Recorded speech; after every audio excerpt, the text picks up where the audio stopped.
Hi guys, good morning, good evening, good afternoon, depending on where you're joining from. Today this is a quick seminar. We are actually going to talk about microservices, and we are also going to talk about Docker and Kubernetes, which are kind of trainings on Cognitia and the niche technologies. So about myself, my name is Shiva. I have 15 plus years of experience, have led large organizations across the globe. Okay. So we kind of ensure that we kind of do large consulting across the globe for cutting edge technologies, which includes microservices and a lot of other things as well, like AI, ML, and APIs in general. So that's exactly what we specialize in. What we are actually going to discuss today is about microservices. So we'll get started with a brief introduction of microservices, and then we will see how we can, put them into practice. All right. So what are microservices, right? So what are microservices? We have been hearing this a lot of late, especially there's a buzz about microservices from the time when Netflix, became very popular. Everyone talks about Netflix. Everyone talks about the other aspects of, cloud native applications. You might have heard of this buzzword called cloud native applications, right? So let's actually talk a little bit about what exactly is cloud native application and how how they are really different from the regular applications which we have been doing since ages, right? So let's step back a little bit. Let's actually understand what happened in the overall IT trend, right? So if you see till 1990s, probably for the most part, we have been building applications like monolith apps, right? Or at the most, we had built them as entire applications where we kind of use technologies like J2E or Java Enterprise Edition or the .NET, right? .NET platform in order to build uh, reliable applications, right? So that was good because we always knew how many customers or possibly how many people are going to use our system at a given point of time. We had some view at least saying, okay, maybe we'll have 5,000 people who will be using our system or 10,000 people who will be using our system, and this is exactly the system is supposed to be scaling for. So we had some sort of boundaries, and based on those boundaries, we used to do something known as hardware sizing exercise. And we used to decide that for this kind of a infrastructure or for this kind of a volume, this is the amount of infrastructure which is required. That is, which includes network, storage, processing power, computing, CPUs, or whatsoever was required for establishing that application as an enterprise application. That was good, but then the things changed, right? When mobiles came into picture, starting from 2003, 2004 onwards, mobiles became a very important aspect of our daily life. Similarly, there was also a lot of enhancements on the cloud computing phase where things changed the way we are looking at the whole IT industry, right? At this given moment, we don't know how many people are searching Google. At this given moment, we don't know how many people are using LinkedIn or Facebook for that matter. All these applications are cloud scale applications, right? Or they are also known as internet scale applications because we don't really know how many people are concurrently using this application. So the traditional way of how we used to look at systems based on, or how we used to design systems based on the number of users doesn't hold good anymore, and we cannot really do it in that particular fashion at all. So that really brings out or kind of pushes us towards a modern way of thinking in terms of building applications. So what are microservices? Microservices are definitely not new. It's actually a very old thing. You might have heard of different names for microservices. Some of the things which you might have heard of are called, or the most popular one which you might have heard of is something known as service-oriented architecture, right? Service-oriented architecture, as the name suggests, it's actually a very simple concept. It's actually architectural pattern, or it's a way in which you want to build your applications as a set of services.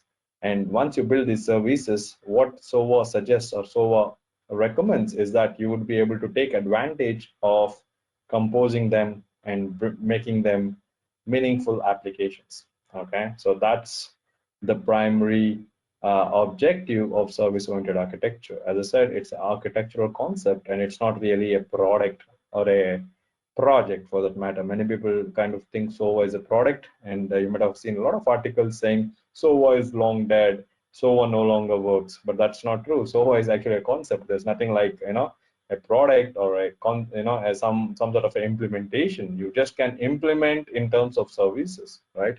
The primary enablers of this concept were web services. Okay, that's why many people think SOA means SOAP-based web services. That's not true either, right?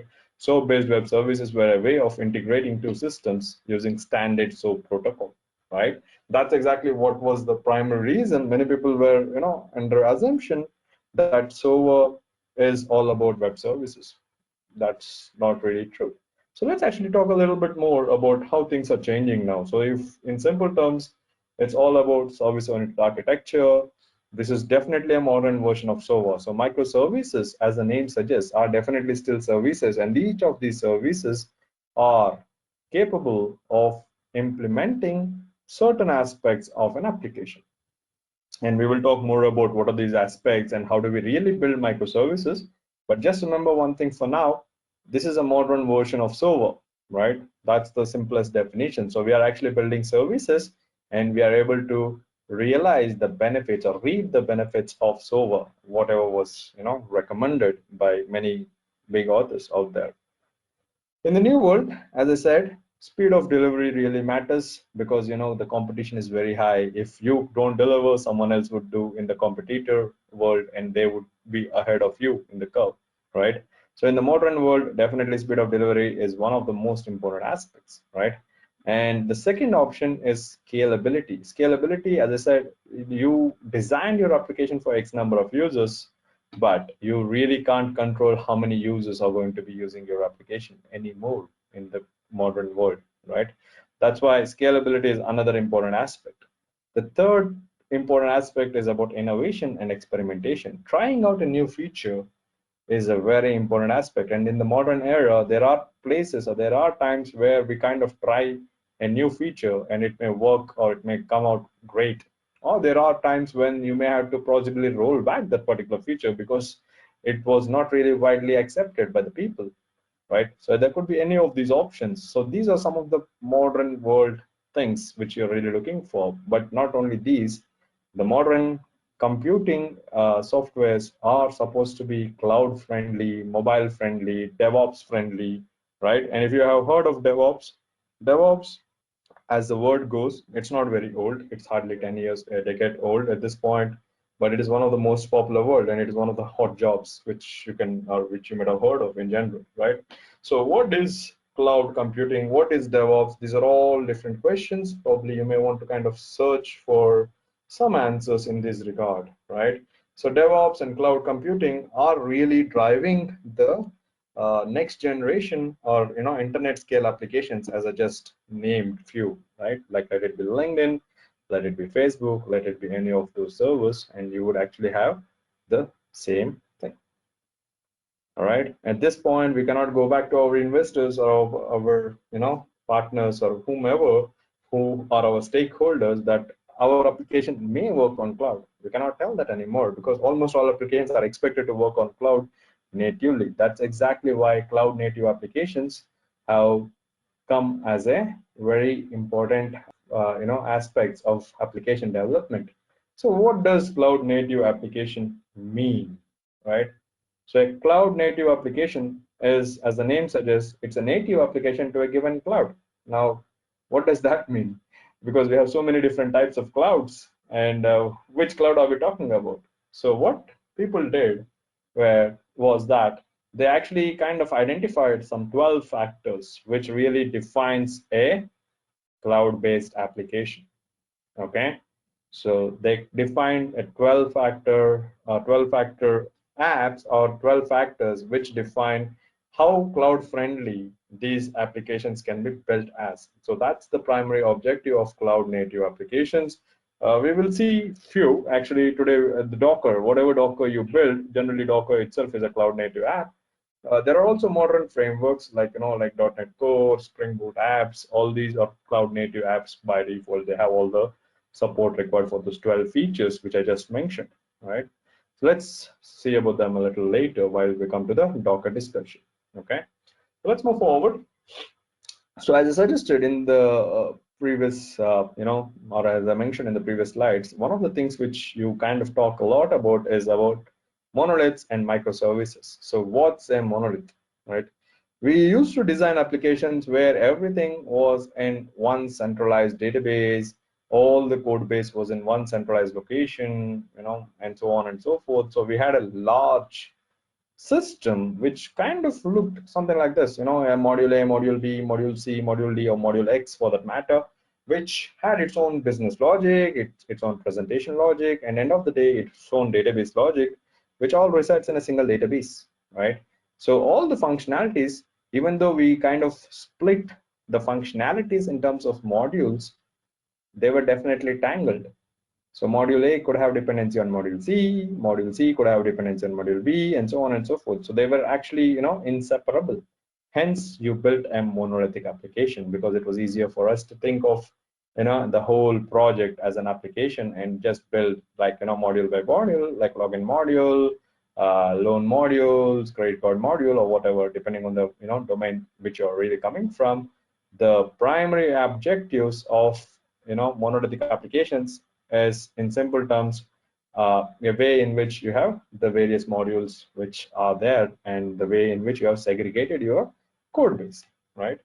Now, let's actually kind of look at this from a business perspective. Let's take a simple monolithic application. Here is a simple example where there is like, customer, order, product, and accounting, which are like 4 different aspects or 4 different domains within my application, which I'm interested in building, right? So when you really look at it as a microservices, you have to look at each domain as its own thing, okay, or its own service, or a self-sufficient service in simple terms. So we will talk more about this in the next slides, and we will see how do we split a monolithic application into microservices. But before I go there, just think of it like you have 4 business functionalities, and each of these business functionalities are not really just technical modules, but they're more than that. For example, you would have customer management team, you would have accounting team, you would have order management team. So that's how your business was actually defined. Your business itself has been defined in such a way that your roles and responsibilities are associated with the work which you're actually doing. So you aligned your business in such a way that you have order management team, which is responsible for taking care of orders. You have accounting team, which is responsible for just taking care of accounts and account department for that matter. That's the only thing which they really do. They don't do anything else because that's where accountability, right? So in simple terms, if you're able to split your application from the business domain perspective, it would be much simpler for you to build scalable applications. This was, this was actually mentioned in a book called Domain Driven Design. Okay, there's a book by name Domain Driven Design, and the author is Eric Evans. Okay, and this is not a new book. This is a very old book. It was actually released in 2003. It was published in 2003. It's a very nice book, a very small book as well. It's a very thin book for that matter. You can just read it in a couple of days probably. It just tells how do you build domain-driven applications, and it doesn't really mention them as microservices or anything like that. It was actually a Java Enterprise Edition oriented book where people were actually discussing if we build applications like this using any of the technologies, then you'll be able to reap benefits out of such a development. This is exactly what the concepts actually go towards. Okay, so let's move forward a little bit. Let's actually talk about microservices because that's our primary objective for the day. So think of microservices as separate components which generally talk to each other via APIs. That's one of the easier ways to think. There are also other ways other means by which microservices can communicate. So they can also communicate in terms of events, messages, and so on. Events and messages are slightly related as well, but we'll talk more about them a little later. So in simple terms, microservices talks or kind of talk to each other in terms of APIs, right? And there will be a consumer, there will be a producer, and each of the microservices, as you see here, has its own database. It looks interesting, isn't it? Each of them have its own database.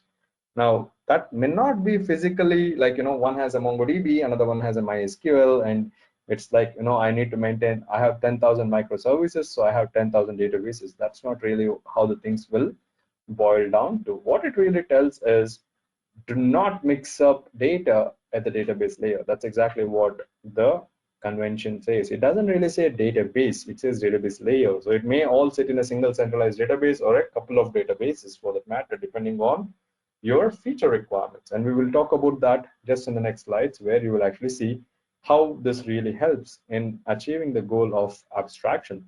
So everyone talks with the help of interfaces, all right?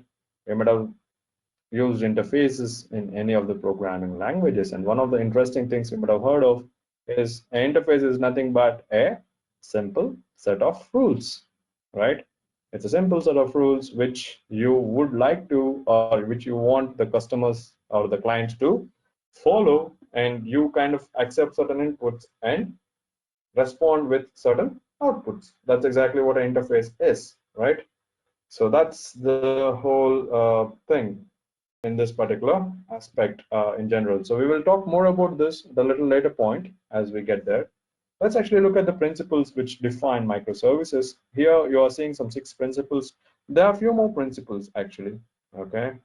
There are a few more principles which are important. So we will actually talk about the ones which are mentioned here for now, and then we can actually talk about the ones which during the QA sessions, if you have any further questions or any observations in general, right? So the ones which are really important are like modularity, autonomous, hide implementation details, automation, being stateless, and highly observable. So let's take one at a time. So what does modularity mean? So let's take an example of orders, right? So we have orders. We know we do online shopping. India is used to doing online shopping across the world. We have been doing, we are used to Amazon for that matter across the globe, which has been one of the biggest chains in this whole chain, right? We know that at a given point of time, when you place an order, at a later point, you definitely have a shipment or a delivery which is going to happen, right? Just because there is a relationship between an order service and a shipping service, it doesn't really mean that you are going to combine both order and shipping service together, right? Yes, possibly for every order, there is going to be a shipment, or at the most, there would be a cancellation. But that doesn't really mean I'm going to combine both order service and shipping service into one microservice, because it makes no business sense, because the orders which are placed today need not be processed right immediately, right? It may take its own sweet time for getting the delivery, the package, right, ready for delivery, and then kind of go towards the delivery process and then start the shipping process altogether.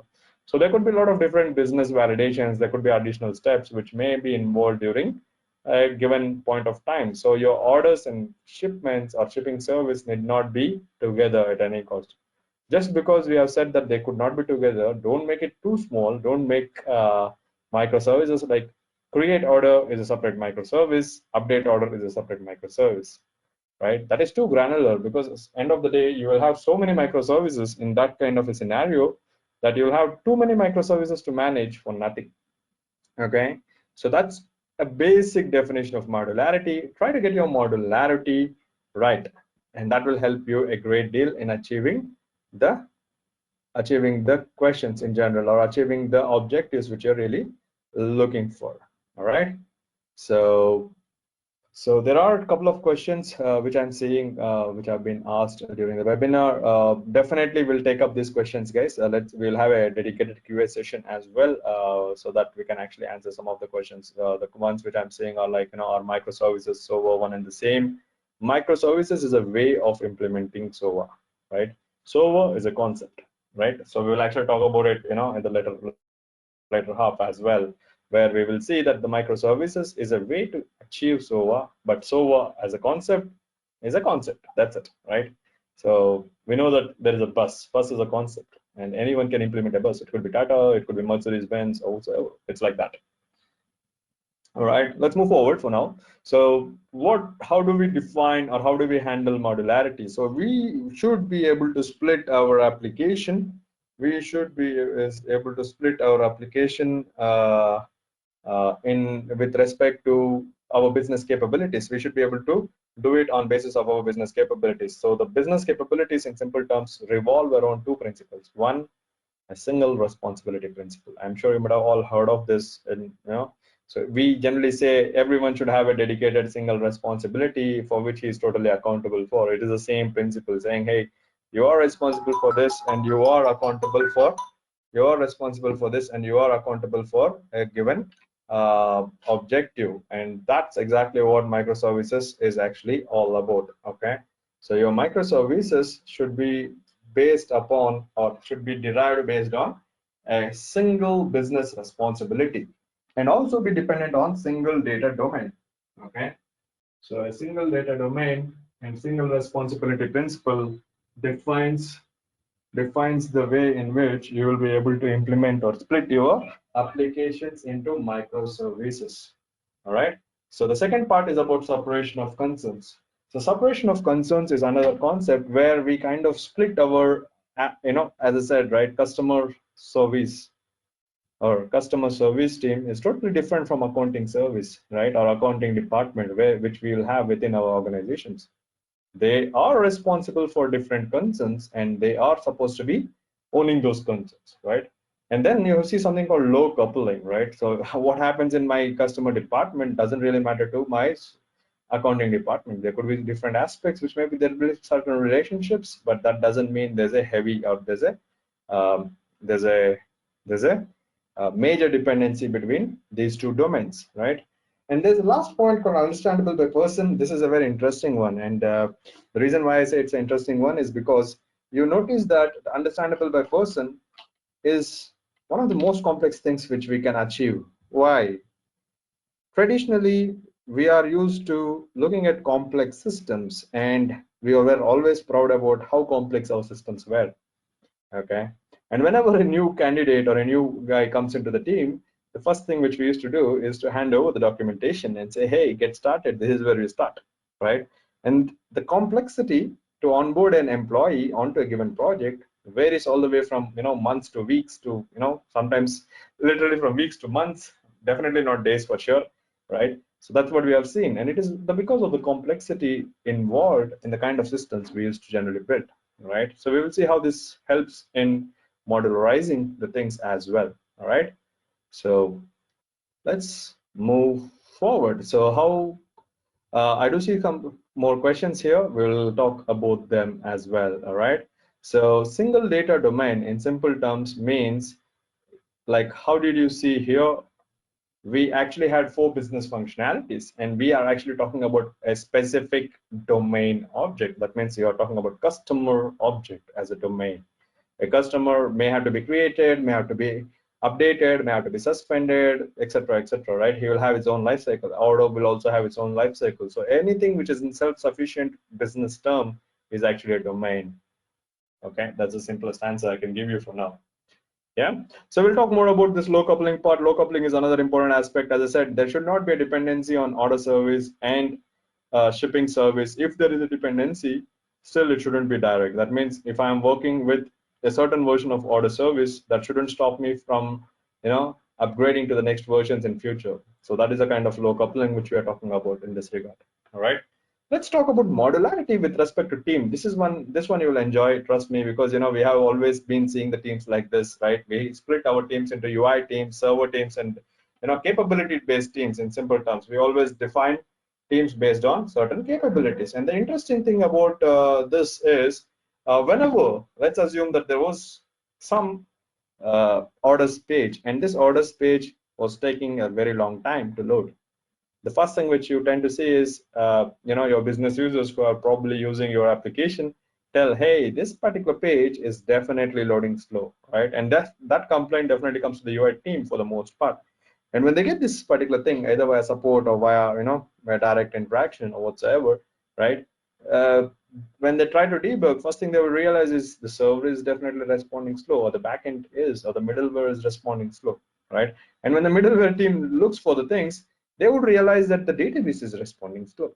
And then when you go to the database team always works with respect to numbers, and they will prove that the query was definitely running very fast, okay, in many case scenarios. So we don't know some unknown delays in many scenarios. It's not that the UI team was bad, or the DBA team was bad, or the server team was bad, but the thing is, the responsibility has split in such a way that it is very difficult to track the aspects. For example, maybe at that given point of time, someone was running a major report on your application, which impacted all the functionalities, right? That could happen, and no one is solely responsible for it.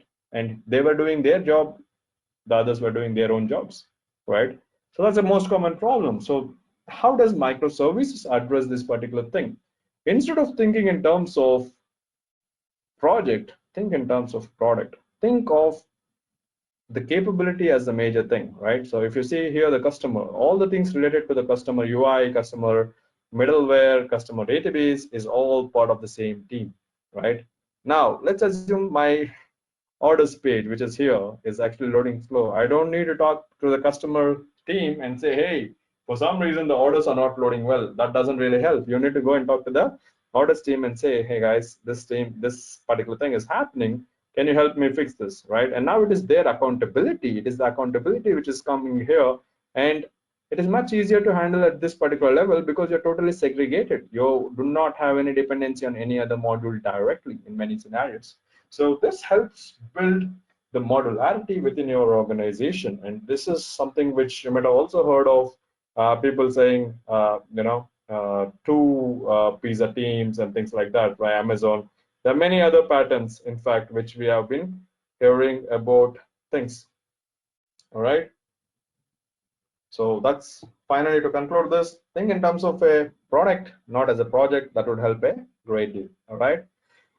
Next is autonomous. What does autonomous means? It really means that two things are totally independent and they don't really share stuff at the database level. This is very interesting, right? So what it means is do not, make queries across your domain. So we kind of can just say, okay, because everything is all the data is in one place. Why don't we just fetch all the orders from the shipping service and start, delivering the orders? That's a bad practice. And in fact, there was a big article about this when, Jeff Bezos sent an email around 2003, 2004, where he says that every application within Amazon should talk in terms of interfaces. That's exactly what you're actually getting towards.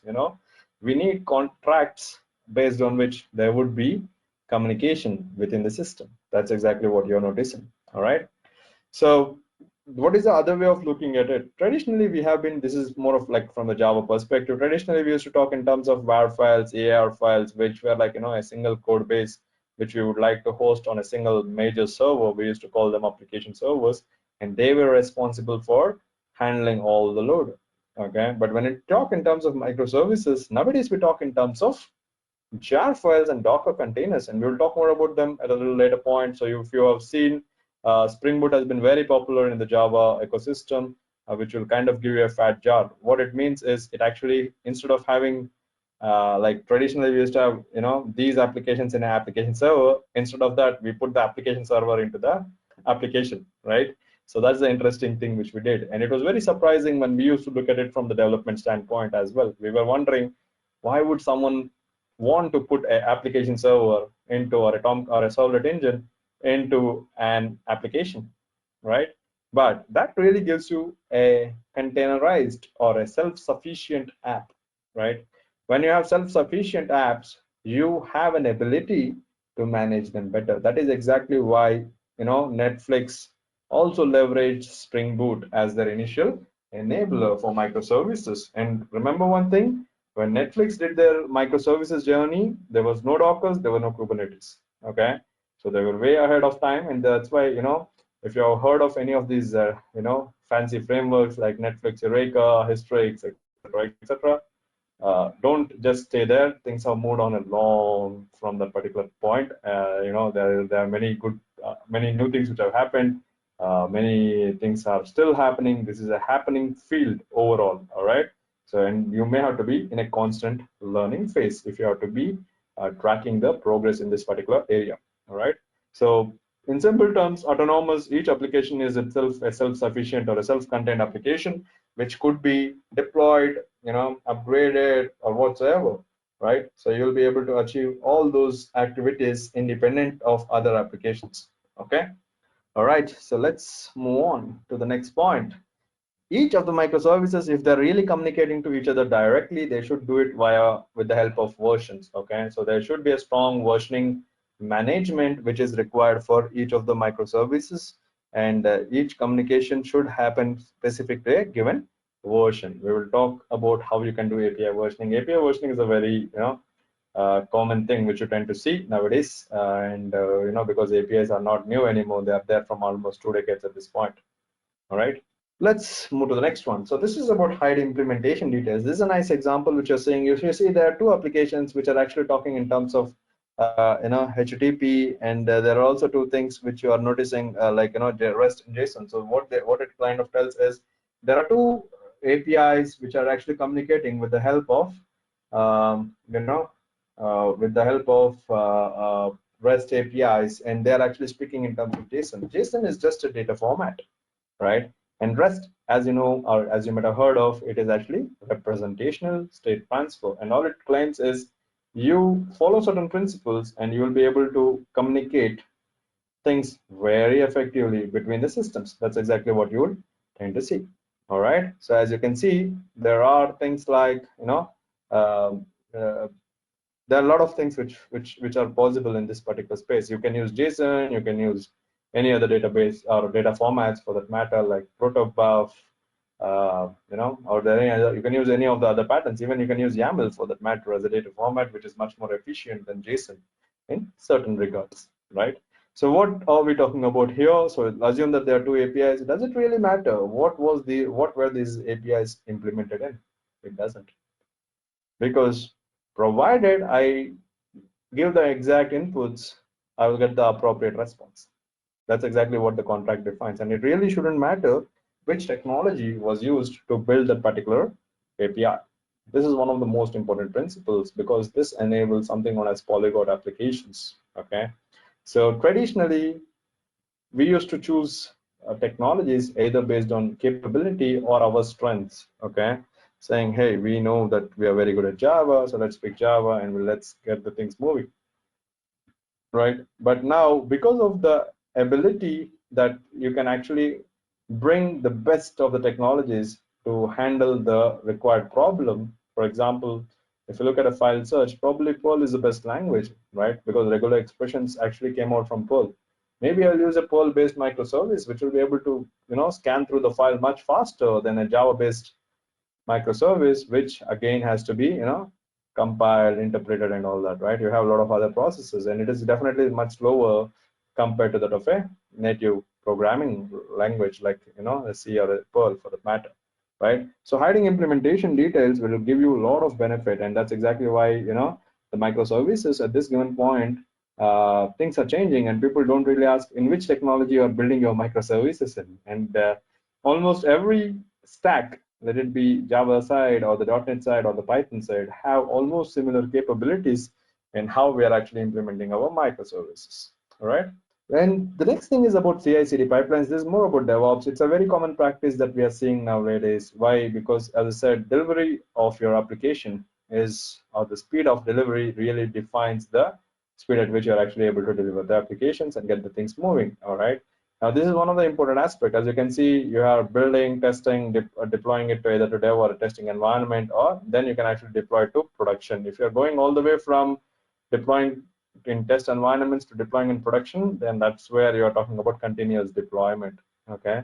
Otherwise, probably you're just doing continuous integration where you're actually building the application as and when there is a checkout or check-in. When there's a check-in, when there's an update, you immediately test the application automatically and figure out if the application is in a good shape for the delivery or not. And it is the one which has really changed the way we used to look at the overall operational process, right? What was the traditional process? We used to build the application and give it to the testing team, and there used to be like something like a test release, and that was so defined that it can only be used in a test environment. It cannot be used to check anywhere else, right? And now the interesting thing is, even after that, after a certain X amount of period for testing, there were enough problems and there were enough challenges in the overall application, right? So that is slightly being addressed with the help of these kind of automations. That's why most of the modern microservices tools, that it be like Spring Boot or .NET Core, they have explicit support for automated testing or testing in general, right? So that's what you're noticing. And for the CI/CD, I'm sure you might have heard a lot about it by now because most of the companies already use it, right? One of the things which I just want to, highlight is LinkedIn claims that every day they do close to 30,000 deployments every day, which means 1,000 plus deployments every hour, right? That's a huge volume of deployments, what you're really talking about. In many cases, we will have products which will have a release cycle of 6 months or 3 months or things like that, right? So just look at it. So we are just talking about how we will be able to leverage these practices to achieve things which are much better, and we will be able to deliver the things much faster, all right? So that's about automated testing. Each service should be stateless. We will. This is a common ask. I'm sure you might have heard a lot about building stateless applications. There are certain benefits because of the way how these applications have been designed uh, and built. Okay, they will not be able to take advantage of any of the stored context. That's what we call, right? For example, if there is a request, the request 1 and request 2 will be handled totally differently, and each of them are totally independent of each other. I don't need to know that you made the request 1 and you only made the request 2. I don't need to use any of the stored context. Every time you make a request, you are responsible for maintaining the state of your application, okay, on the client side. So the client side maintains the state, unlike the server side maintaining the state. This is achieved in many different ways. Some of the modern ways, if you would have heard of, there are things like JSON Web Tokens, which can be used for stateless ways of managing applications, all right? The next part is about high observability. This is another interesting thing, which matters when you talk about microservices. Why? Because we want to observe what's happening across our microservices. You actually split a single monolithic application into a large set of microservices. Now, when there's a problem, you really don't know what happened where. That is the biggest challenge with microservices. We'll also talk about some of the drawbacks, but one of the biggest challenges, the debugging always happens with the help of logs, okay? And hence, the log should not be within the microservice. Instead, it should be streamed outwards, or it should be pushed out so that, the people who are actually looking for the source of truth would use some sort of a centralized logging system. It could be a ELK stack or a EFK stack or a Splunk. You might have heard of some of these names, right? So you would use some sort of a centralized logging or a centralized aggregation system in order to ensure that you are able to do your log monitoring, and your observability would matter. It is also important for us to think about the monitoring and the health of the microservice. This is important because of two reasons. One, based on the load, if I have to scale up my microservices, I need to know that my given microservice is under heavy load. How will I know that? So there are two types of applications which you generally come across. One, which is computing heavy or a CPU heavy system, or two, a memory heavy system. Either it is doing a lot of processing on the memory by storing and repeating or whatsoever, or it is actually processing a lot in the in-memory status, right? Either based on the CPU percentage, or based on the amount of traffic, incoming traffic, or based on the memory which is being used in the system. Based on certain metrics, you may want to define the rules which are responsible for scaling up and scaling down your microservices. So for that to be happening, you need to be constantly monitoring your microservices. And we will talk more about this, and I will show you an example of how the scaling generally works, but I will not be able to show you an example of auto scaling at this particular point, but we can definitely talk about the features which are there in this scenario. All right. So monitoring is important. The other way of looking at it is, sometimes if you're actually going across multiple services, it's much easier to kind of think in terms of correlation ID. That means, given a message which enters the system with this following ID, it actually traversed across the following microservices, and finally it resided at this particular point or something like that. So I'll be able to trace through the request in my microservices environment, and that's exactly what we achieve with help of something known as correlation IDs. And it's a very common thing. There are a lot of frameworks which enable correlation ID generation and propagation, as we call it. Okay, so overall, these are the primary principles of microservices. These principles will help you achieve or define your microservices with ease, okay, or build your microservices with ease. All right. Now, what are some of the advantages of doing this? As I said, one is polyglot architecture. Select the right technology for the job, okay, because it really doesn't matter what you're actually trying to achieve. You will be able to pick the right technology choice for the given job, unlike being stuck in a specific technology, right? At this given point, if you have built your application using Java, you cannot just say, okay, this could be done better in .NET, so I will go with .NET. Or you cannot say that I want to use Go programming language because it's an interesting one from Google. You would not be able to do so, right? That's exactly what the whole purpose of using different technologies or diversified technologies for achieving the appropriate business challenges, right? That's the advantage of polyglot design. Next is evolutionary design. This is also known as honeycomb pattern, right? Generally, you might have seen in the nature, the honeycomb doesn't grow in a day, right? It's a set of cells which grow organically, right? And each cell combination technically is different, okay? So no two cells are similar in many cases, or no two adjacent cells are similar in many cases, okay? They have different composition. That's a very common thing, which you tend to see whenever you talk about honeybees in general. So what honeycomb analogy kind of defines is that you would able to grow things cell by cell and become big, right? That's how honeycomb actually grows. And even let's assume there was a disruption or something broke or something happened for a couple of cells or a set of cells or a particular cell, the honeycomb will just go and fix that particular specific cell. It doesn't really need to affect the overall honeycomb, right? That's exactly the principles based on which microservices are also evolving. So microservices architecture allows you to evolve, add, replace, remove, experiment um, a particular functionality and grow at no cost. These are the features what you're going to get with the help of evolutionary design in microservices. All right. And then you got something like selective scalability. As I said, let's assume today you're actually doing a big sale in your organization. And this sale is actually pushing things towards a lot of orders. And for each order, maybe there is something which is needed. For example, maybe there are a lot of address details like a billing address, shipping address, which was required. So let's assume there was an order service or there is an address service. You may need X copies of address service, and you may also want to increase the number of order services based on the number of users who are using. So there is an aspect of selective scaling. So you can selectively scale the functionality of your choice. This is one of the most important advantage of microservices because traditionally this is not the way we were allowed to scale. We used to scale horizontally by creating one more instance of the complete application and clustering it, right? That means all the functional aspects were scaled. But in reality, the only one which I was worried about or only thing which really was, important was my order service. If my order capability was scaled, that was sufficient. There was no reason for me to scale up the rest of the things at all. That's exactly what is your selective scalability, all right? Next is about big versus small. This is a very, interesting thing. It is more on the managerial aspect. Like you have a very small code base, it is better to maintain a simpler, smaller code bases. It is much easier to read, much easier to, debug, develop, upgrade, whatever you want really on the code base levels, right? It's also simpler to test on the functional lines, easier to deploy, easier to scale because you know what functionality specifically you're looking to scale and you'll be able to target that particular functionality for scaling, right?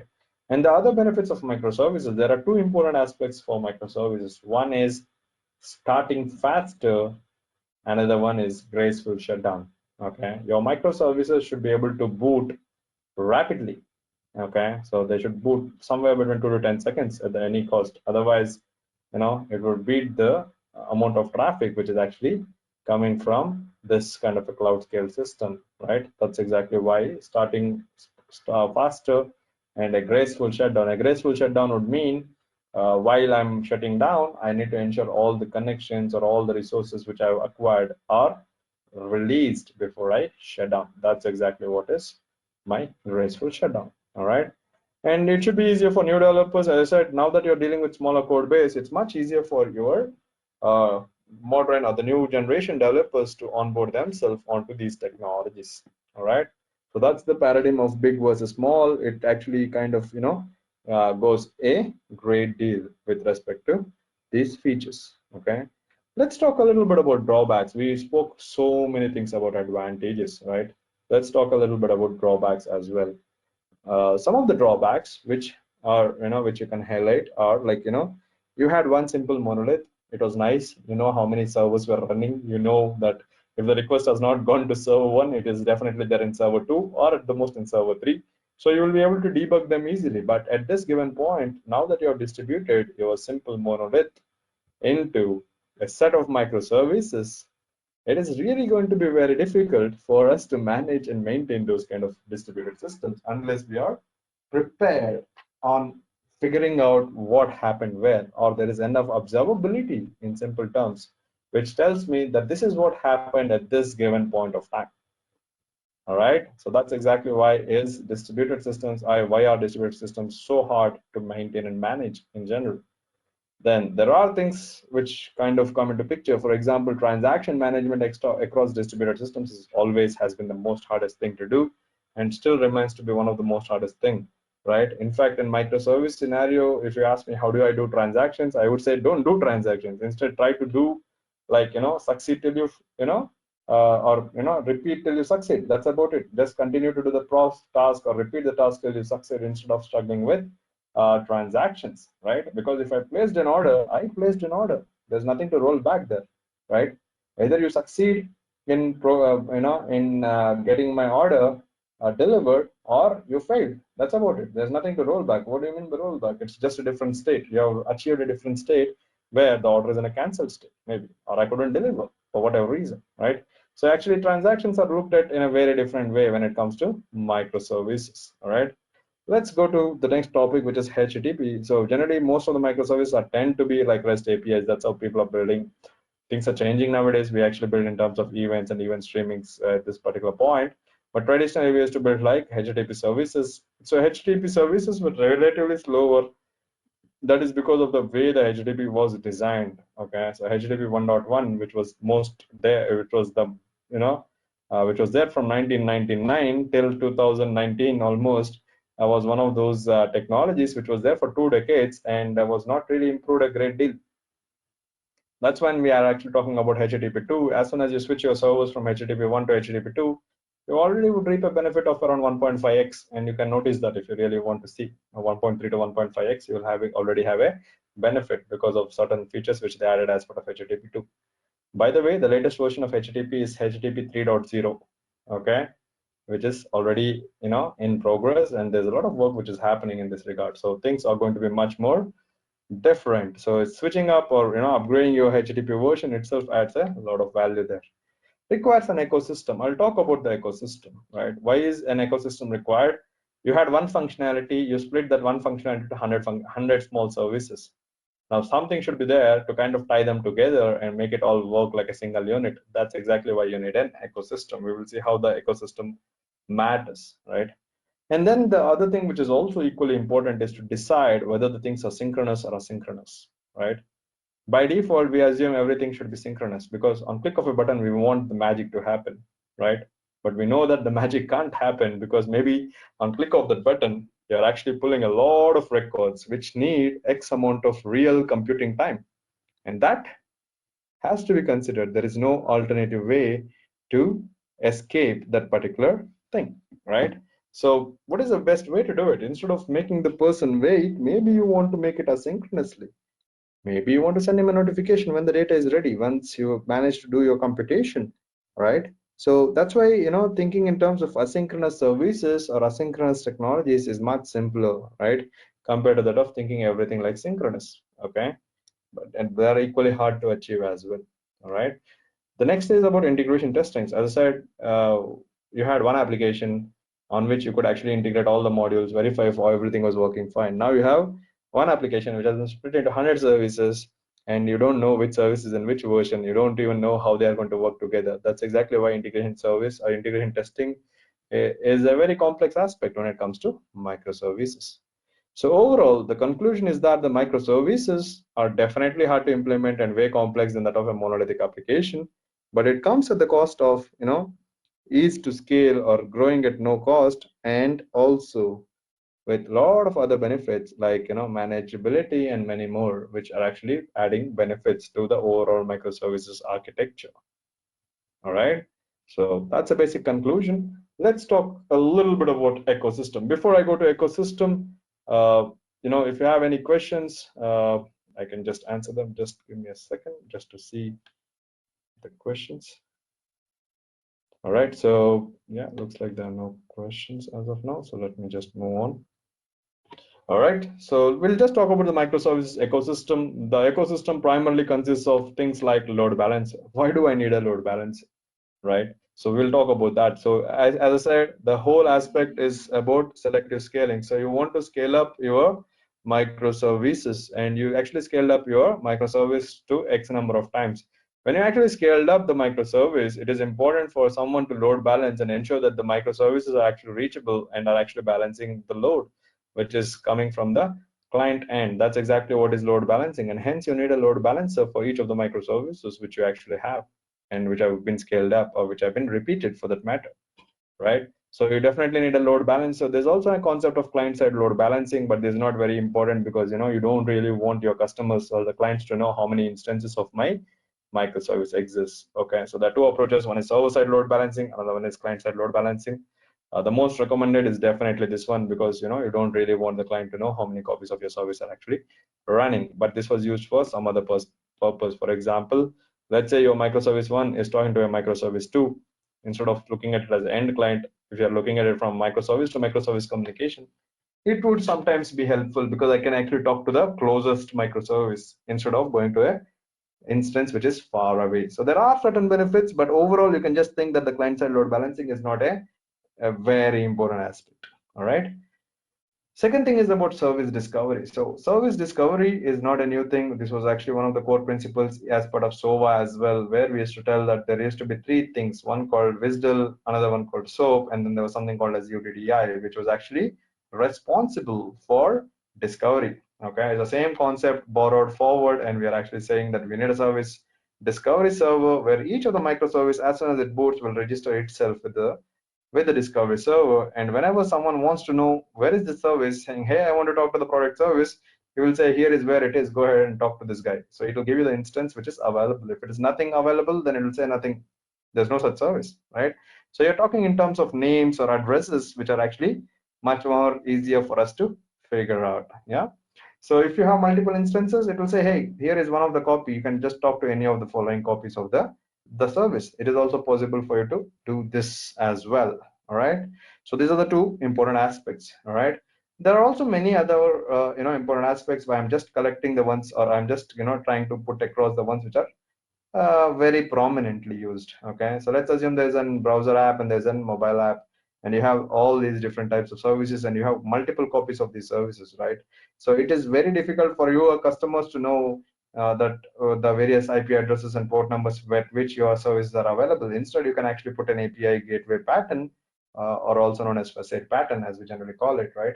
So we generally put the pattern and ensure that the complexity of these microservices management, let it be load balancing, let it be protocol conversions, or whatever you really need, or security for that matter, is all addressed at a API gateway level. Okay, a good example is a Netflix Zool, but there are many other better examples. Like for example, you have something known as Kong. Kong is a good one. There is something like Ambassador. There are many more options in this particular regard. Okay, so overall, all I just wanted to tell or is that microservices are not really as new as what you think. They are definitely the old thing.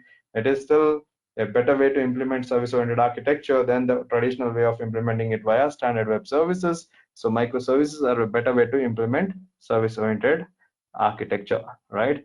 The principles which are going to be important are like modularity, autonomous, hide implementation details, automation, stateless, and highly observable. We spoke about them, right? And then the advantages: polyglot architecture, evolutionary design, selective scalability, big versus small. Drawbacks: there are distributed systems, so they're hard to manage and maintain. You have to decide whether they're synchronous or asynchronous. You need to decide the workflows. You need to kind of manage the HTTP versions to ensure that things are better. You need an ecosystem to manage things, and the ecosystem primarily consists of a load balancer, service discovery, and API gateway for the most part. This is what you tend to see. And this is exactly what was the primary objective of microservices in general, right? Now, this is how we used to always think in terms of microservices, but there are other aspects which happened during this process of Netflix building the microservices applications from then till now. One such evolution is Docker. I'm sure you might have heard of Docker by now. It has been there from 2014. We are in 2020, so 6 years or at least 5 years there in the market. It was been considered. In fact, many people think container means Docker, Docker means container, right? So it's a very interesting way to observe how we look at Dockers and containers. So the question which we need to ask ourselves is, what is a container, right? So that's the question which we need to ask ourselves. So a container is not something so many people actually compare containers and VMs, and they will like containers and VMs are all one and the same, just that containers are small, lightweight, whereas the VMs are heavyweight and so on. But let's actually look at it from much better perspective. So how did VMs come into picture? So there were large powerful servers which were there, procured by our network and operation teams, and now every team had their own requirements, saying I want Unix, I want Ubuntu, I want Linux, or whatsoever, right? So what they did, the technologies like VMware allowed the people to split this computing power into virtual machines and then host a guest operating system. So they actually put a guest operating system in place and said, hey, here is the guest operating system which you wanted. Now go ahead and implement your applications on top of it, build and deploy your applications on top of this particular layer. And that allowed them to kind of use containers the right way. Okay, so that's exactly how containers came into, how VMs came into picture. But the problem was the VMs generally had their own guest OS, and generally for booting up an operating system, it takes a while, right? And it has different stages and everything else. So definitely VMs were, better isolated, but much more, they were isolated with help of something known as hypervisors, but much heavier compared to that of containers. Now, how did containers come into picture? So in 2008, the Linux kernel, they added a feature called LXC containers, okay? And before that, they actually added two features, one called namespaces, another one called C groups, okay? If you really want to go deeper, you may want to check what are C groups and what are namespaces. So C groups are the way to kind of control how much memory and how much storage and other resources I'm allocating for a specific process, right? And namespaces will ensure that that process with that memory and that storage becomes like an independent, isolated system, right? So if you really want me to explain it in simple Java terms, think of it like a JRE, which actually runs an isolated container. For example, Tomcat is a container, Spring Boot is a container, right? Everything is a container. So we give a dedicated space or isolated sandbox within which you can do what you want to do. That's the exact process pushed a little higher is exactly what containers are. So Java containers used to only run Java, whereas Docker containers can run any of the standard applications because they all share a same runtime, which is actually in fact sharing the same kernel and establishing the things. In simple terms, a Docker architecture revolves around the following features. So it has a client, it has a daemon process which listens for any of the incoming requests from this particular client. It actually has a set of images that it can pull and run the containers. Okay, the basic principle of containers is simple. Once you build a container, it really doesn't matter whether I'm running this container in my phone or in my laptop or in my mobile or in anywhere else for that matter, right? Or in my cloud or wheresoever, or in my private cloud, public cloud, wherever. I can actually run the same container without any challenges. That's the reason why we actually take advantage of containers. All right. Now, the interesting aspect here is also addressing one of the most common problems in our software industry. What is the most common problem in our software industry? It's runs on my machine, right? That's the most common problem. Everyone, anytime when there is an issue, and if you approach the development team, they will say, hey, you know what? It runs on my machine. I really don't know how, but it runs on my machine, right? It's not because there was something magical there, but because maybe you have done something additional or you missed out that particular additional step, because of which it's actually running only on your machine, but not anywhere else. Or there was some dependency which you couldn't repeat, right? So to avoid that problems, they actually came up with two simple concepts, one called image, another one called a container. So think of image like a ISO file, right? You remember the CDs which used to buy for Microsoft Windows and all that? They used to give us in terms of a ISO file or a CD-ROM, which was an image. You put that image, you boot up your system, you install your operating system, it becomes a running operating system, and now you're free to install any of your softwares on top of it. So that running instance of that particular image is your container. Okay, that is the easiest analogy what I can give you, right? So in this regard, Docker actually is a very, a very important milestone when it actually comes to standardizing the word container and the way we are actually using it. Okay, so there is a place called hub.docker.com. That's why you're seeing hub, hub here, where people actually push their images and you can pull those images. So you see this traffic is your pull traffic. Okay, you can even push traffic as well. You'll be for running, you just need to just run the containers. For build, you have to build images. Okay, so overall, with respect to Docker, all you need to understand is you will be able to pull containers from somewhere and you'll be able to run those containers. Okay, we'll see a demo of it just in a minute. How does it all work? It actually works on top of something known as bootfs. So there's a kernel which is actually shared across, and any software you add on top of it will be added like a separate image. So it's a layered architecture what your Docker actually follows. Okay, so if I want to copy, or if I want to, let's assume for running a Java program, first of all, I need an operating system, and then I need a JRE, and then I need to run my Java program, right? So let's assume someone actually built an operating system container or operating system image. Then actually on top of that operating system image, I can actually just say add JRE, and it will actually add an image which contains the Java runtime environment, whichever version which I really wanted. And then I will add my applications, whatever the applications are, and that's exactly becomes my final app, final image, which I want to deliver to my customer. Okay, think of if Docker containers or Docker as a layered architecture. With the help of these layers, you are able to establish things in a better way.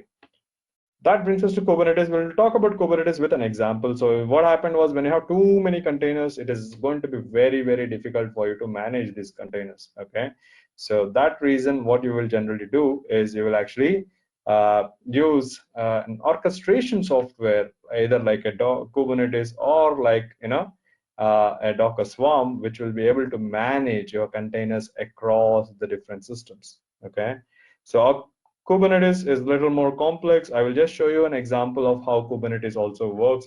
We will pull some, objects from internet. We will actually play around with these, containers. I will show you how Kubernetes generally works. We will be able to scale them up. We will be able to scale them down. We'll be able to do a lot more. And we'll also see things like load balancers. So all of these are natively coming with the help of Kubernetes. Kubernetes is an way in which you would be able to run containers at a production scale. Okay, so what does Kubernetes guarantee you? Kubernetes guarantees you a desired state. So if I say I need 3 copies of my order service up and running always, it is Kubernetes responsibility to ensure that the 3 copies of order service are always up and running. What it really means is, if one of it dies, it will automatically create one more. If one of it is not reachable, it still creates one more. Even after a network glitch, if it was reachable, it will kill the one which was reachable at this particular point. That's about it. So it really treats containers as objects within its life cycle. And what it really does is a lot more than that. It manages the state. It can automatically scale up, scale down. It can even, replicate things. It can also do auto healing, or self healing as we call it. It can do automatic or auto scaling, which is like, I want 5 copies maybe, but when there's a heavy load, I want 20 copies. It is possible for you to do that, right? You'll be able to load balance between the same type of services and a lot more. So Kubernetes is more of like an infrastructure which allows you to orchestrate the containers and make them run within your application. So all that, on theory side is fine. Let's actually look at it in action. So I just want to, switch to my terminal. Before I switch to my terminal, let me just see if there are any questions from anyone, and I will address the questions first, and then we'll actually switch to my terminal and look at the demo. Okay. Interestingly, I don't see many questions, so let me just open my Docker and we'll actually boot up the Docker. So this is what is a Docker. You can actually see more about Docker in going to the Docker. So just open in window. We'll go to docker.io. So this is where you will actually see the details about Docker. So what is Docker? As I said, it's a way in which you can run your applications built as terms of containers. As you can see, they have a lot of products and stuff like that. But what you're actually looking at is actually a simple Docker, and all you can, if you want to try, you can actually install Docker for desktop and get started there. It's a nice, simple application. It, as you can see, it is booting at this particular point. It also has support for Kubernetes. Say my Docker desktop is running, Kubernetes is still to be started. Kubernetes is a little heavy, so it'll take a while, but Docker is running. Okay. So just to show you, I will just open a new window. And let's get started. So we want to see what are Docker, right? So we just say Docker version. I just want to show you the version which I'm, as I said, it's a command line utility. It is a way in which you will be able to interact with your Docker server. All right. So command line utility, which will allow you to interact with your Docker server. So now that we know that there is some software running by name Docker, let's actually play around a little with Docker, right? Now let's assume that you are interested in running a container of, let's say, Nginx. I hope you have heard of Nginx. Nginx is an application server similar to that of Tomcat, or I know it's not really Tomcat, it is more similar to that of Apache HTTPD. All right, so something like that. Or if you're interested in running MySQL. So as you can see, many people have actually published their official images onto this location called hub.docker.com. So any official open source software which you want to use as a part of a container, you would be able to pull it directly from here to your system. Okay. So what does Docker do? I will just show you how to pull this. Okay. So I will pull some software which is not with me. Something like, let's pull. If you are interested in any of the open source projects, you'll be able to quickly try them with the help of Docker containers. So here you are seeing something called as RabbitMQ. If you have heard of RabbitMQ, it's a system which is built on top of a technology known as Erlang. Okay, it's a language known as Erlang. So it is actually a little hard to install and manage, RabbitMQ. But with the help of Docker, it hardly takes 2 minutes for us to configure the system altogether. And you can notice that it actually gives you the command of how you want to run it, how you want to manage it. It will actually give you all the different things which you need right here on your Docker documentation. Okay. Just to show you a quick example, I will not spend too much time here. I will just show you an Nginx image. Okay. So I'll just run it. So I'll just say Docker. So we have a couple of different commands. Okay, if I do Docker, you will see a lot of commands like what you can do with it. You can create an image, you can update an image, you can do a lot more on containers with the help of Docker. What we are going to do is a very simple thing. We're actually going to run a image. So I'm just going to say Docker run hyphen name. I'll say Cognitia Nginx. All right, and I will say -p, which is actually for a port mapping. And let me talk more about this just in a minute. So 5000:80, we'll talk about what is 5000. It is my port on which this is going to run. And I'm just going to run Nginx. That's about it. So this should run. And let me run it like this, even though this is not the best way to run it. Okay, so if you see, it is actually going to boot up an Nginx image, and it is actually running already. So we will actually see that right away. I will open the browser, right? So there's the same browser. I will go to localhost :5000, and you should notice that it should say welcome to Nginx. But what it really did was it actually boot up an application of type Nginx. Okay, so if it was not found locally, what it does is it actually goes, pulls it from there and makes it work. That's exactly what you would see. If you want to see that, I'll just stop this, and now if I refresh this page, it no longer works because the container is stopped. Okay, so containers in simple terms allow you to run things quickly. Okay, so here is an example of how you can run a container. And you can not only just run a container, just give me a second, the same image was already used. So I will just say, so this will clean up the containers, any of the unused containers. You see that there are a couple of unused containers. and so it just cleaned up those containers, and I'll be able to rerun the same command, and it is ready for accepting traffic. Look at that. Okay, so that's how you will be able to boot up containers. Hardly it took seconds for us to boot up an application. Okay, and this is how we build modern day microservices, because they actually are supposed to boot very quickly. Okay, just to make things better, I just want to show you something important, so you can actually run it in a daemon mode. Okay, let me just run the clone again. You can also run it in daemon mode. So what this does is it actually gives you a, so if I do docker ps, it will show me that there are a couple of images which are running, okay, in my system. But the one which we just ran is this one, which is just up from last 3 seconds, okay. And this guy is responsible for routing any traffic which is incoming to this particular port, okay. So what we are going to see is how do we get into the container. It is very easy. You can think of it like a Unix system. You just need to know the name of the container in which you want to go, and just say whatever command you want to run. For example, I'll run bin bash. Okay, there was one container nginx cognitia nginx. There we go. Okay, docker ps. Let's check the name. It's cognitia nginx. Okay, let me fix that. Looks like I've done some spelling mistake, and that is troubling. So there you go. So you see that my font changed. It is actually rooted that particular container name. If you notice, there is a container name. So at this given point, I'm within the container. Okay. To prove that, I'll just go to no need of going on. So I'll just say echo hello all. I'll just do this particular thing just for the sake of it. Or let me just go and make it HTML as well.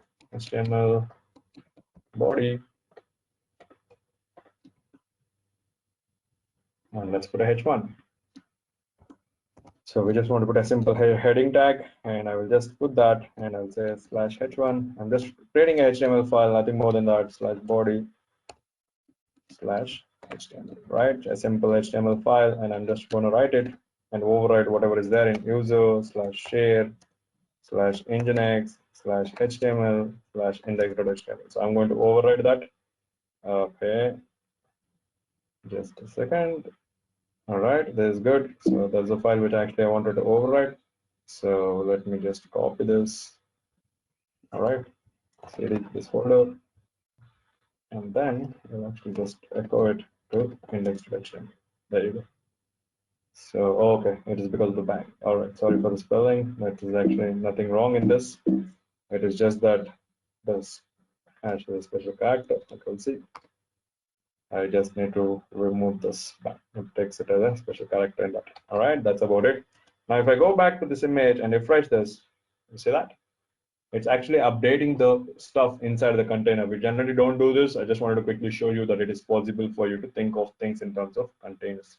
Similar to that, Docker for Desktop also comes with a basic Kubernetes, so you'll be able to use some Kubernetes commands as well. So just to show you an example, I will just run kubectl.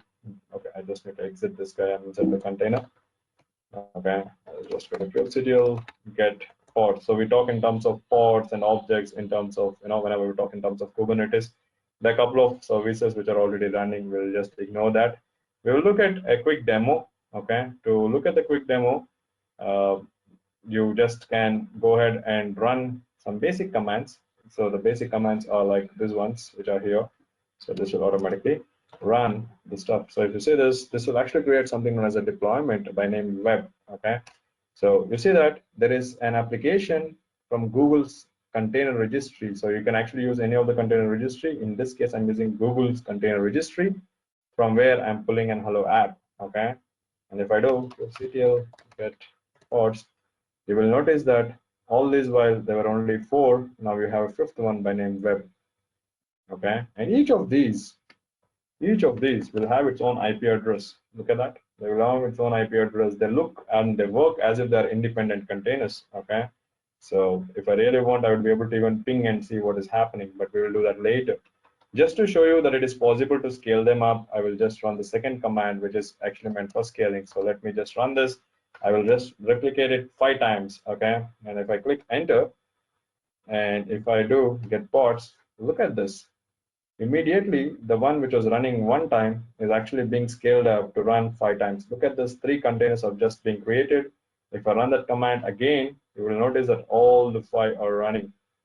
It is that fast. It just immediately boots up the containers and makes it available. How do I prove that? How do I prove that these things are really working and are actually getting load balanced? That's going to be the important aspect. For that, we need to use the service, or we call them service objects in Kubernetes. There's a quick demo, guys.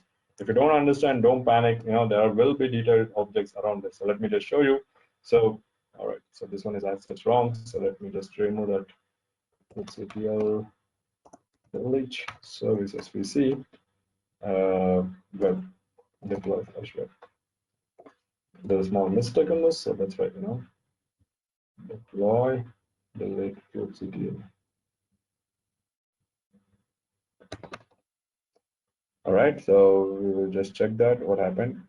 So we are able to. Okay. Okay, so web was deleted, so there was nothing much. So it actually deleted the service. I'll just clear this, and what I will do is I will actually go ahead and run this command again. There's nothing wrong in it, just that the port number was incorrect. It was supposed to be 8080. It's a Java application which is running.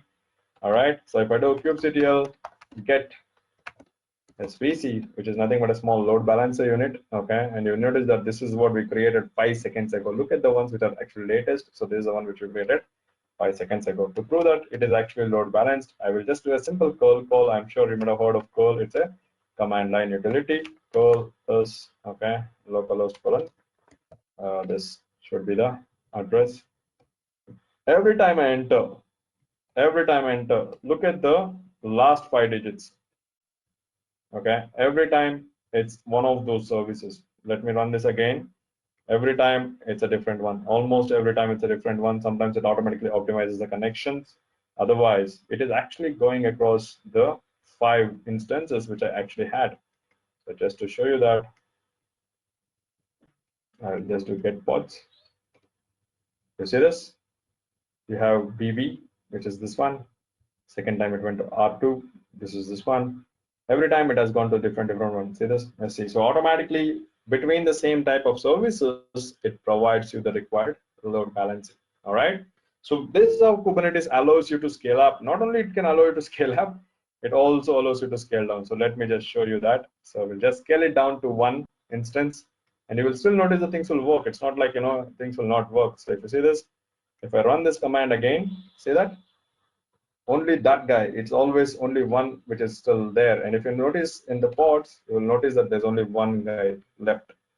All the other ones were quickly removed because you reduce the number of replications. So Kubernetes allows you to manage the life cycle of your microservices. That's what orchestration means in Kubernetes. Okay.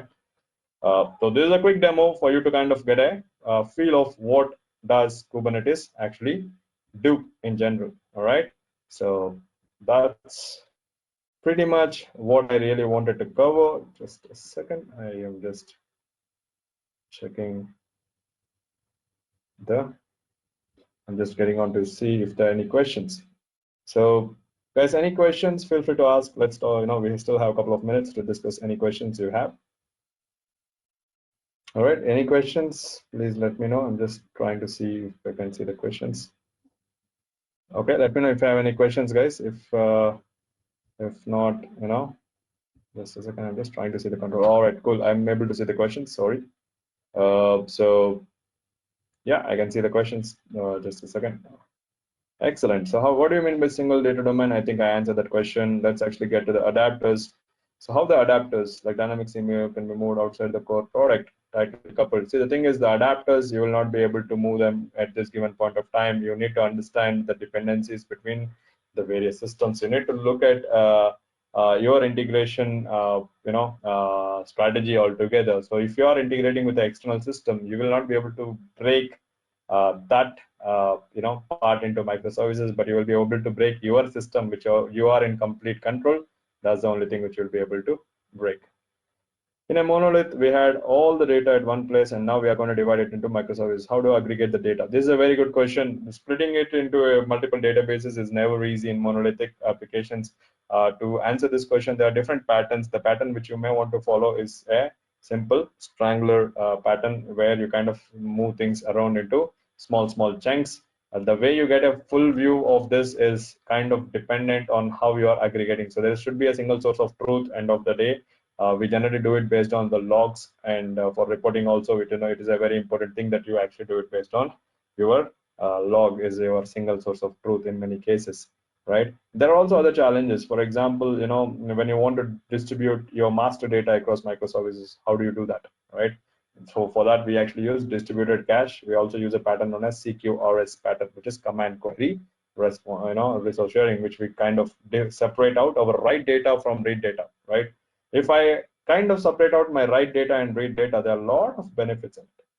Some of the benefits are very simple, like not everyone can write, and whenever there's a write, I will automatically update the copies of all the replicas what I have in this regard, right? So that is the benefit. So with CQRS pattern in general, you'll be able to achieve this particular sharing across data. All right.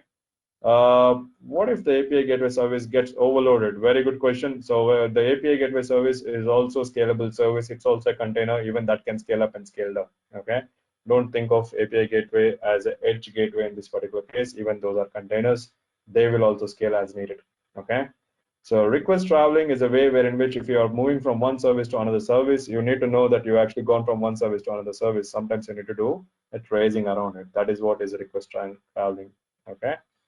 So managing transaction in microservices, as I said, instead of managing transactions, you're actually better off not doing transactions and try till you succeed. That is a better way to do transactions in microservices. I know it may sound very hard.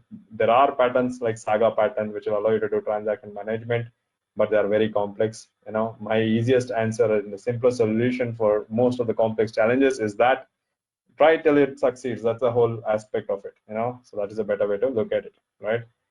How distributed transactions, as I said, right? So if there are on two different servers, as I said, the way you kind of look at it is supposed to be driven based on events. If the order service and product service are actually responsible or are connected to each other or really waiting for the data, the order service should actually raise an event saying, here is the order created event. And it should actually put across all the data related to the order into that event and transmit that event. Okay. So it should literally transmit that event. And that's exactly how you would be able to pass on the data across multiple services. All right.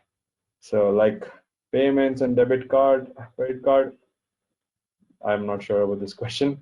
Yeah, let's move on. How do you deal with DB integrity? See, DB integrity itself is a flawed concept. If you have to look at it from a wider perspective. Why do I say that?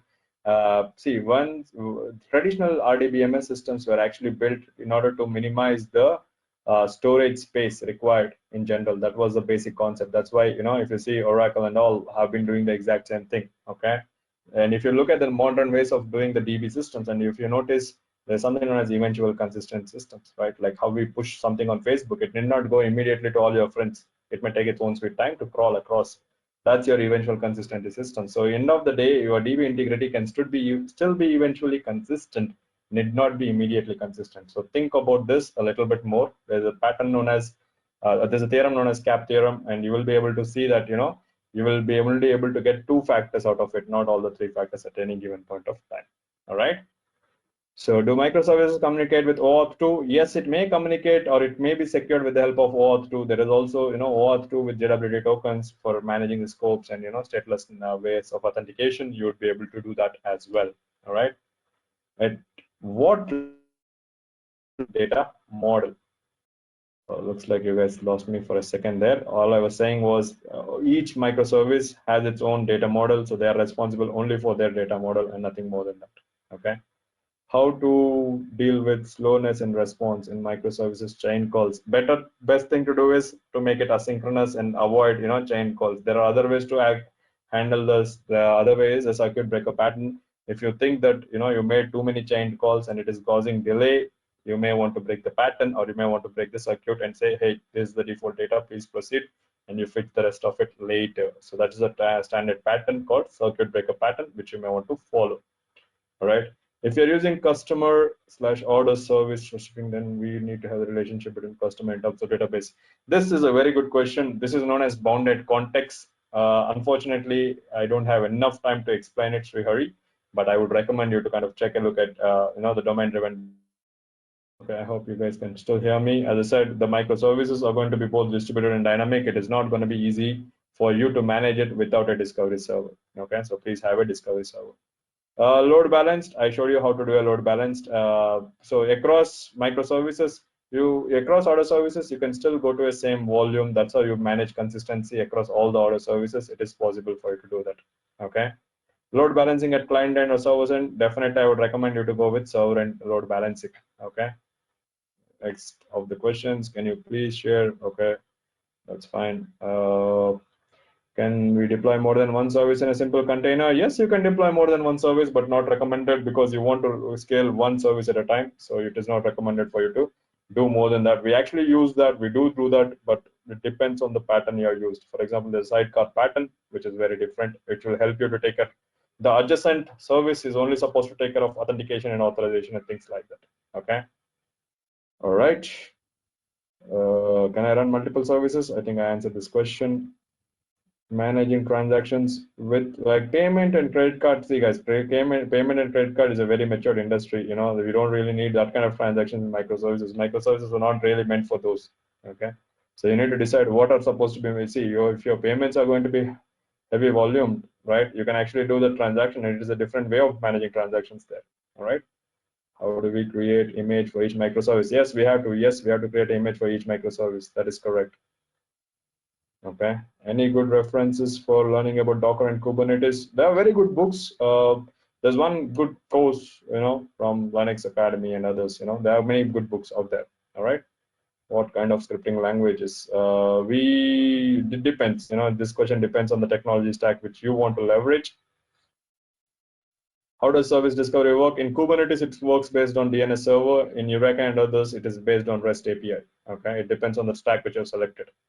Application logging works based on simple application logging. You just log it into your system console. It automatically gets streamed. All right. In microservices, can you please explain backend? DB perspective is going to be very complex, Rajendra. You need to spend enough time on that. That is the only part where you will have trouble splitting your monolith. Okay.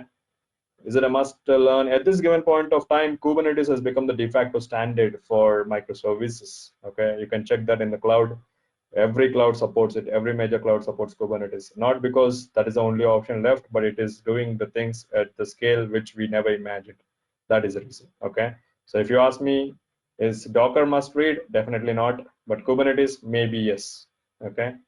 More about Sova, we can definitely discuss. There are a lot of big books from Thomas Earl, but I would not recommend you to read the whole book. It takes very long time. Okay. Server-side load balancing is always better than client-side load balancing because the clients need not know how many instances are always there. Otherwise, your client will also know the server as in service discovery part of it, which is not required in many cases. For GRUD deployment, there are a lot of scripts. There are many different scripts which are available out there. Practical application of Docker and Kubernetes. Yeah, there are many applications which you can see. In fact, at this point, we talk in terms of Istio applications, which are much ahead in time than these basic ones. Okay. Is it completely possible to achieve ACID? You need to get away from ACID, Naga. ACID is over. You need to think in terms of BASE, BASE, basically available scalable architectures. That's exactly where you need to, kind of think about. These are called base properties. You can check that. What is the need of container orchestration? When you have thousands of containers, you will not be able to manage them manually. Hence, you need an automated orchestration system like Kubernetes or Docker Swarm. All right. How to convert tightly coupled applications? This is a very big question, Ronak. Domain-driven design book from Eric Evans, your starting point. Okay, that should be your best starting point. It will help you in thinking in terms of domains first. All right. Is there any way to get the recording? That is something which they will answer. How was the load balance working? Load balance working is based on, in this case, it's not based on Nginx. It's actually based on IP entries, IP table entries in terms of services, but you can also use Nginx ingress controller for if you want to do load balancing. Race conditions. The primary purpose of microservices is to avoid the race conditions in the first place. Okay, so that's exactly where the major problem is going to be. So your race conditions have to be spread across the. See, we always used to talk about X scaling, Y scaling, that is horizontal scaling and vertical scaling, but you also need to think about the Z-axis scaling, which is done by data sharding. So you need to think in terms of data sharding window. That would help you a great deal in this regard. And it's a very good question what you have asked, especially with respect to race conditions. It's a, it depends on your scenario. Maybe, probably we can figure it out offline. Yeah. So what else is there? Should be the triggering point to switch to monolith to microservices? Very good question. What should be a triggering point? If I don't know how many people are going to use my application, and if I want to have a infinite load, and also I want to optimize the things for my cloud, maybe that is your triggering point. There could be other triggering points from the technology perspective. Generally, the agility is the triggering point. Okay. How can I deploy exception handling in microservices? The exception handling is not done within the microservice, it's done outside of the microservice. Okay, think of it like that.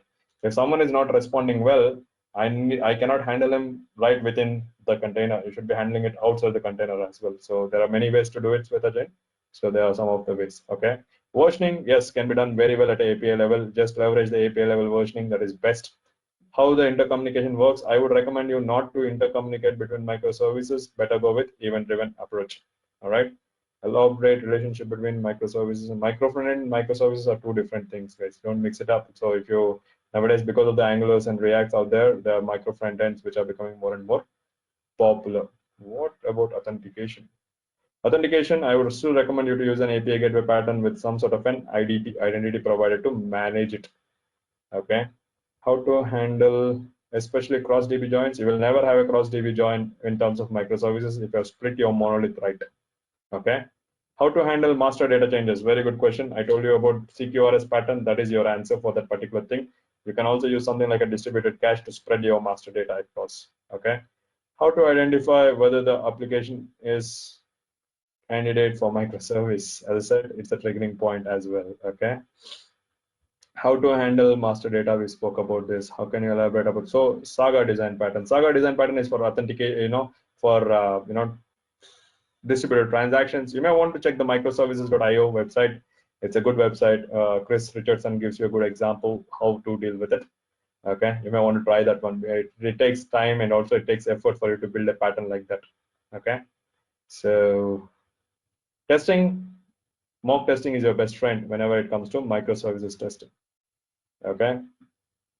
All right. Any recommendations for the max number of containers? Nope. No recommendations. It depends, So we have seen cases where in the same pod we have more than 3 containers as well. Yeah. Is it recommended to use file-based service in microservices? Very good question. Yes, you can use file-based services provided the file is accessible across multiple microservices or across cluster. You have one such service, Abhishek. It is there in Kubernetes called persistent volumes. You may want to try that. It is okay to use, but generally I would not recommend you to do file-based logging. That is logging. It is not going to be very useful. You need to treat your logs like streams. That's the whole approach. All right. With that, thank you very much, guys. I hope I answered most of your questions. It was a limited time. This was the best I could do in the given time. Thank you very much for your time. Have a nice day.